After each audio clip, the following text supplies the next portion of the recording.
Team इंडियाच्या champions trophy मोहिमेला आजपासून सुरुवात झाली। दुबई इंटरनॅशनल स्टेडियमवर सध्या भारत बांगलादेश सामना सुरू आहे। नाणेफेक जिंकून पहिल्यांदा फलंदाजी करणाऱ्या बांगलादेशने आतापर्यंत 42 षटकात 6 बाद 189 अशी मजल मारलेली आहे। मात्र सुरुवातीला भारतीय आक्रमणासमोर बांगलादेशचा डाव 5 बाद 35 असा गडगडला होता। हर्षित राणा आणि अक्षर पटेलने प्रत्येकी 2 तर शमीने 1 विकेट घेतलेली। त्यानंतर तौहिद रिदाय आणि झाकीर अलीच्या शतकी भागीदारीने बांगलादेशच्या डावाला आकार मिळाला। या दोघांनीही खणखणीत अर्धशतकं झळकवली आणि दोन्ही फलंदाजांना भारतीय खेळाडूंच्या खराब क्षेत्ररक्षणाची साथ मिळाली।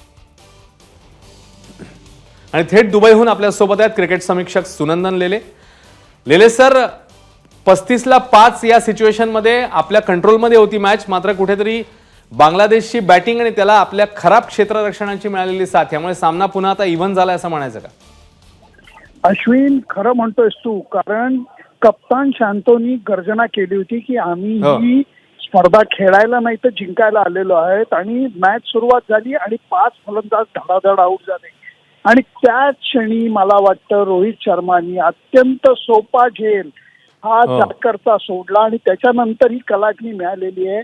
जॅकर आणि त्याच्याबरोबर हृदयनी अप्रतिम समंजस बॅटिंग केली आहे आणि त्याच्यामुळेच मला असं वाटतं की सामन्यामधली रंगत ही जी हरवली वाटत होतं ती परत नक्कीच आली आहे।